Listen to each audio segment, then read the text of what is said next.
Following is production of Locked Up Sports.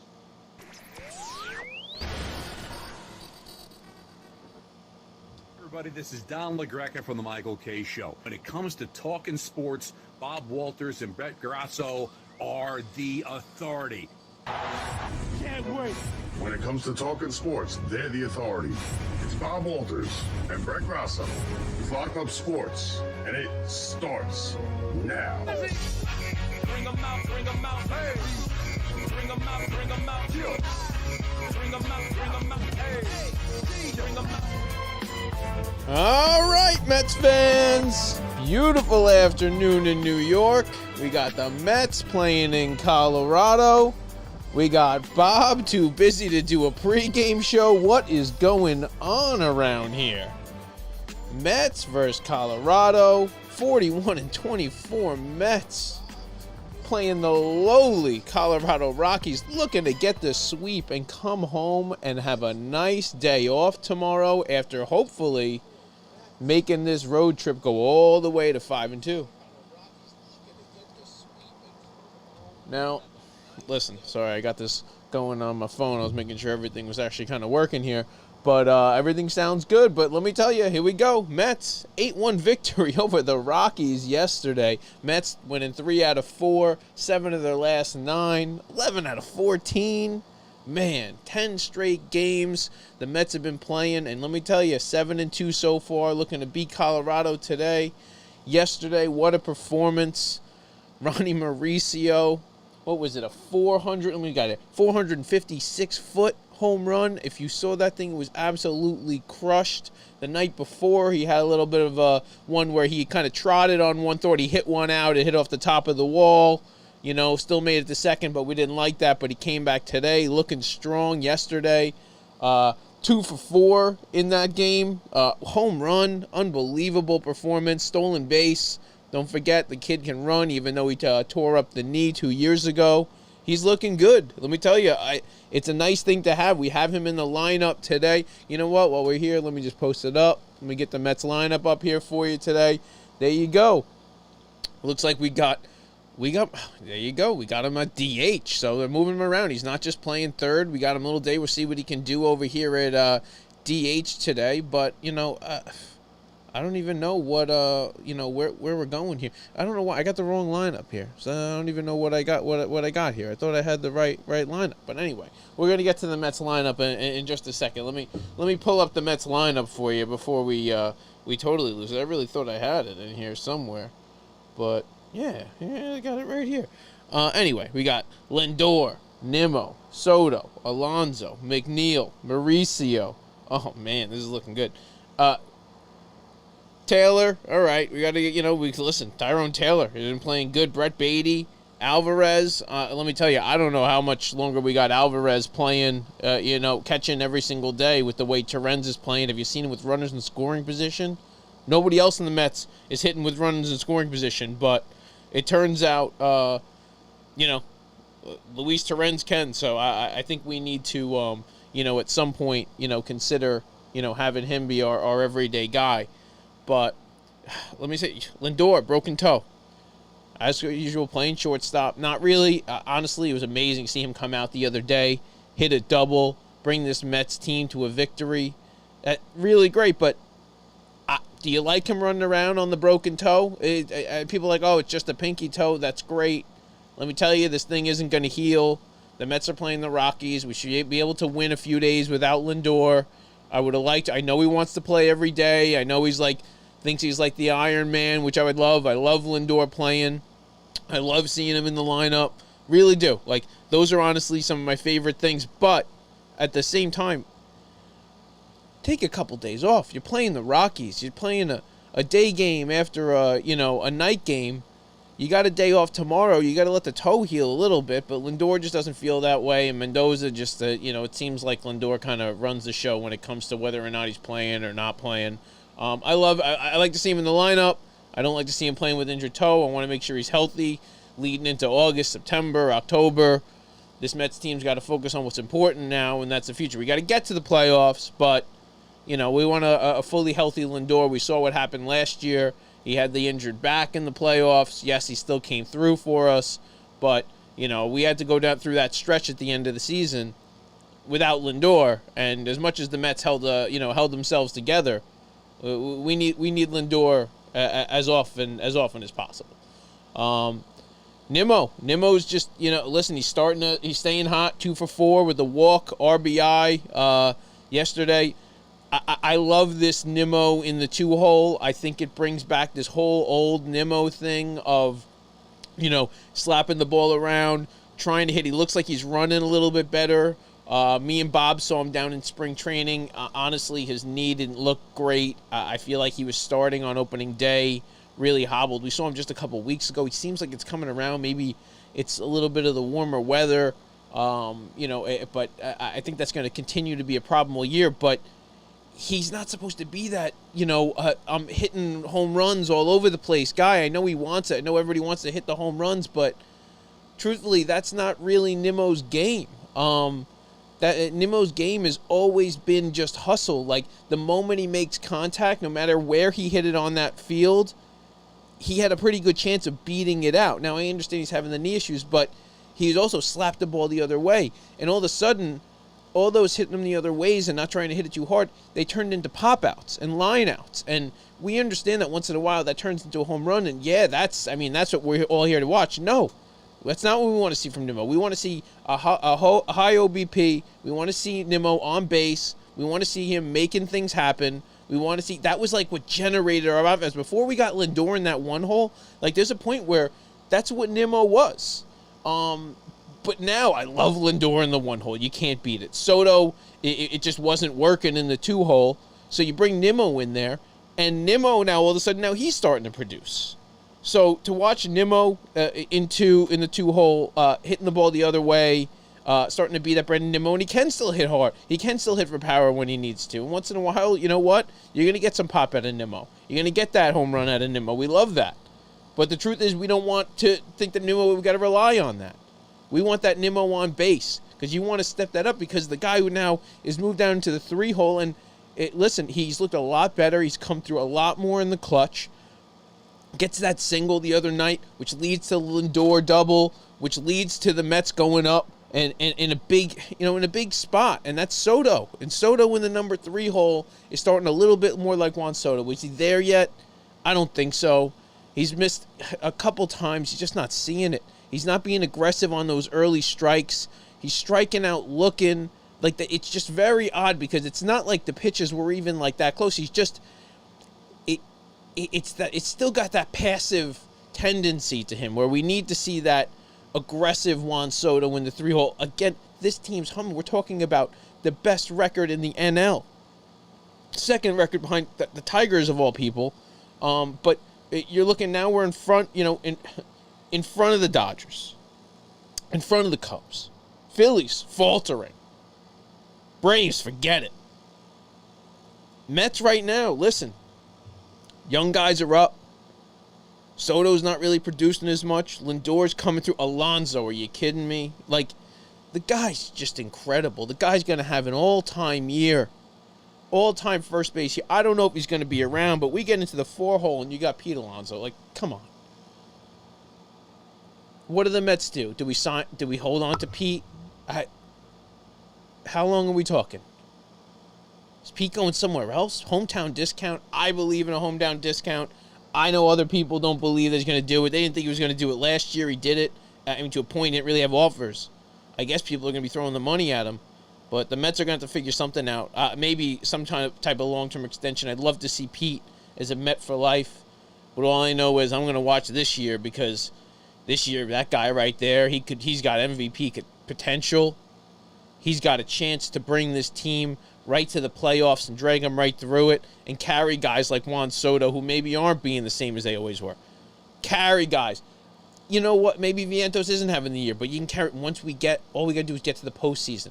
Maybe it gives those guys a chance to perform. Jeff McNeil. We're getting that Jeff McNeil back. We're getting that I don't want to say the batting champion Jeff McNeil. That's a different guy. I don't think we're ever going to see that guy again. But again, another guy who thought it was time to go see how hard they can hit the ball, to see if it was, we're gonna go out and try and make some numbers off the. No, No, that's not your role in this offense. Your role in this offense is to be a pesky, hit the ball the other way, hit it up the middle, hustle, not pop up. Not see how hard you can do it and pop up. Make contact. Be solid. Be a good base runner. Looks like he's coming back. He's like, everybody's kind of finding their spot. And to have Jeff McNeil in there, and he's got a little bit of a role now playing with, where second base isn't going to be nearly as available to him. He's going to have to fill in the outfield. He's going to have a little bit of second base, but that's not really who we want in there. You watch Jeff McNeil at second base, not bad, right? Not bad. I will give Jeff McNeil some credit. But Acuna's really good over there. Beatty, I assume Beatty's going to be spending time at second base, even though we're going to get to him in a second. But Beatty at third base today. So you got Mauricio, who would be playing third base normally, but instead you normally have Beatty at second. The Mets got this little merry-go-round of third base, and especially when Vientos gets back, and you look over and you're like, at second. And I love, people talk about it like it's versatility, and that's all fine and good. But when you're putting Mauricio at third base, is it Mauricio's? Vientos, if you asked anybody, it was Vientos' position, right? We thought it was going to be Vientos for a long time. And let me tell you, Vientos may have never even got a shot if it wasn't for Mauricio getting hurt. How is Vientos ever going to show us what he did last year in the postseason? How is Vientos ever, for 1 second, even going to be finding a way to get onto third base without Mauricio being hurt? Mauricio getting hurt opened the door for Vientos to show us what he was capable of last year. Puts us in a good spot. It's a nice problem to have. We got Vientos over there. We got, Mauricio, who, if you look back, he's the guy. The guy's a stud. He's a big guy, switch hitter, good third baseman, made some nice plays over there at third base, made the play at home. We've had some rough time. And I think this merry-go-round at third base is a problem. I think you got to figure out who your third baseman is. And maybe that's what they're doing. Maybe this is just a whole test of who's going to be your third baseman. But when Vientos comes back, we got to make some decisions. I understand one can be a DH one day, one can be a third baseman, then you have a second. No, I want a guy to know this is my position. I want to feel comfortable there. I don't want a guy like Beatty the other day when he has a ground ball to him, thinking in his head, if I mess this play up, I may not have a job here tomorrow. They're not going to start me if I make an error. Vientos is making errors all season. So then all of a sudden they're in these guys' head. It's nobody's position. The Mets outside of David Wright have always had this issue. We could never figure out who our third baseman is. Now we have three options.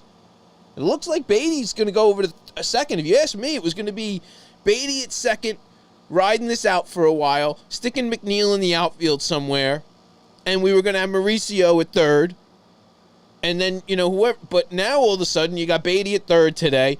Who knows? Maybe it's second tomorrow. Maybe Mauricio at third tomorrow. Now, it's nice. Versatility, having all that, but Mets are going to have to make some decisions. And I'm going to be telling you, in a couple weeks, you're going to go, there's no way you're taking Ronny Mauricio out of this lineup. So the Mets, I don't know where they're going. We're going to have a whole lot of young guys who can play in a whole bunch of different positions, but I'd really like to see them make a decision by the time the second half comes around of who, for the most part, is playing every day. Who's your guy? And I know we can move that around, but I think Mauricio might be that guy, and Vientos might be going into DH. But then where do we put a guy like Marte? Yeah, he plays the outfield. He's got a spot, but something's going to have to give with this team. Again, we can go kind of back to Mauricio. He's the DH today. I think you're going to get I'd like to see how he performs in that with not being in the field. It's going to be nice. Going to have a little bit of the pressure off of him. I think you might get a big day. It's nice to come in as a young kid and come into Colorado, even though you had a rough kind of go to start. And now he comes in, he gets that home run. He's probably got a lot of that pressure off of him now. Everybody's talking about it. He's having a good day. He woke up. He probably sitting there on social media like, you got to be kidding. Oh, everybody's talking about my 456-foot home run. Love it.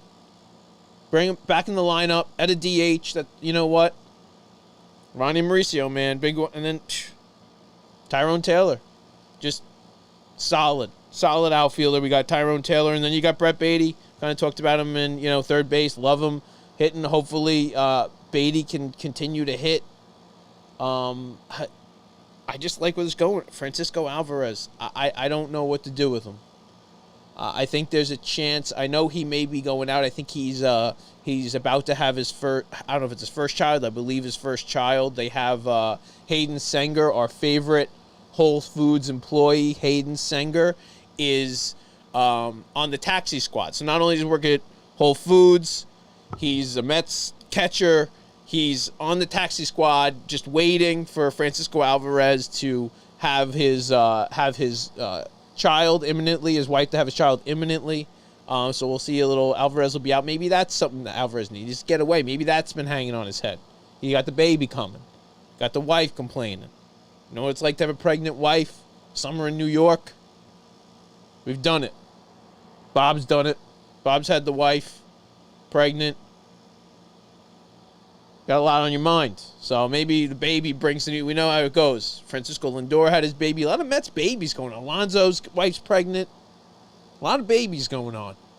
Mets are really. That's what happens when you go out and you make it to the NLCS. These Mets and these wives, let me tell you, it was a good offseason. We don't have a lot of Mets babies. A lot of Shays coming around. A lot of Franciscos. Hopefully we get some Sotos born in the next year. But let's get to this game quickly. Today we got Tylor Megill coming off a great outing versus the Dodgers. He's going up against a right-hand pitcher, Chase Dollander, 2-5, 6.26 ERA. Tylor Megill, man. I mean, what can you say? I love it. He's been back and forth. He had a great start versus LA. I hope he keeps rolling. He had a little bit of a rough May. Hopefully his June comes back around. Going back to September 2024, Megill, a 3.21 ERA, 36 walks, 106 strikeouts, holding batters to a 213 average. The guy's been just straight up good since last year. He faltered a little bit. Third career start versus the Rockies. He had a good start versus the Rockies the other day. So he didn't get the decision versus LA. He should have had it. But let me tell you, he looked good versus a good LA team. They're faltering a little bit. The Mets, best team in the NL. We got this game coming up in about 5 minutes till first pitch. This is, let me tell you, it's going to be a fun summer in New York. Tylor Megill, I hope we can, I really hope I don't know what this Mets rotation is going to be. We got Frank Montas coming up. We got Sean Manaea coming back. We got Paul Blackburn relegating himself to the bullpen after an amazing outing. This team, just when you think Tylor Megill is about to start faltering, the guy steps up. You know what? I keep waiting for him to just totally collapse. I really didn't give him credit last time. I thought he was going to have a bad start versus the Dodgers, and he got it. Now let's get into who do we got today? We get into this Mets lineup: Lindor, Nimmo, Soto, Alonso, McNeil, Mauricio, Taylor, Beatty, Alvarez, Megill. Who's coming through today? I think a big day. You want to be betting today? Get back on that Mauricio train. They probably don't even know. The betting public, they don't even know yet. Young guy, get on it. Lindor, man, you can't have enough. I'm watching now. We got Gary and Keith coming up with the pregame. Sure, some of you guys are heading into that right now. You know what? Let's get this sweep. The Mets deserve a day off. After that, we got a couple good games. Who do we got? I think they're playing the Nationals and the Marlins after that. The Mets can feast. We need the Phillies are faltering a little bit. The Dodgers are faltering a little bit. The Mets haven't even hit their stride yet. We're waiting for this offense to actually take off. We don't even know who our third baseman is. We don't even know what our rotation is. Our ace of our, he's like our number 3. All-star voting. Let's get Francisco Lindor into this all-star game. What is going on? How do you know that Francisco Lindor has never been an all-star as a Met? I know he's gotten off to slow starts in the past. That's probably hurt him going into voting. But let's get Francisco. I'm voting again. Francisco Lindor's got to go. We got a whole bunch of guys got to go, but let's get Frankie there this year. I don't want Pete forcing himself on just to be in a home run derby, but he deserves to go this year. You know what? Half this team's going to be starting for the thing. The only way he doesn't deserve to go is Juan Soto. And he's probably going to be the best guy in the second half. Well, we got Tylor Megill getting ready for a big start. Got to beat up on the Rockies. Can't be losing today. 3:05. Oh, I'm sorry, 3:10. 3:10 first pitch over there. So we actually have a few more minutes. I thought, you know what? I thought we were all, we're going to wrap up. But I can tell you right now, this Mets team needs to win today. We need to win versus the Nationals. We need to win versus the Marlins. We need to get a lead going because it's not always going to be like this. You don't know who's going to get hurt. You don't know who's going to be around. And then we're going to see who are they going to keep. These are auditions. Who are they going to keep with these young guys? Who are they going to let go of? Before I go, a quick one, big shout out, or big friend, growing up, big friend, Joe Esposito, friend of the show. Love having Joey on. He's the head baseball coach of the Sayville baseball team. Sayville baseball. Bob and I, Sayville alumni. Joe's a good friend of ours. Love having Joe on the show. Congratulations, guys. Sayville, Suffolk baseball champions. They go on 2 days later to go on to win the Long Island Championship. Sayville, Long Island champions. Now they go on and they win the regional. They win the state regional. The Sayville Flashes, the Sayville Flash boys, they are going to the New York State Tournament. We are going to be getting our buddy Joe on the show soon. Haven't talked to him yet. He's probably a little busy. A whirlwind of literally game for the Suffolk Championship winning, game for 2 days later, Suffolk Long Island Championship, next day regional to go, and these guys just when they win 5-0 to go to the state tournament, which is a huge deal. One thing to win the Suffolk Championship, big deal to win the Long Island Championship, to go up and win the regional and now go states. This is, let me tell you, congrats, Joe Esposito, John McGordy, the Sayville boys baseball team. Awesome job, guys. Getting ready for some Mets baseball. We'll get you more info on when the state tournament is. We'll get Joe on the show. But here we go. We got some Mets baseball, 3:10. We're playing on Pix 11 today. Mets 41-24 versus 12-52. Colorado Rockies live from Colorado. I'm Brett Grosso, live from the Brian Gunzel Studios. Enjoy your Mets game. Have a great Sunday. Beautiful weather in New York. Let's go Mets.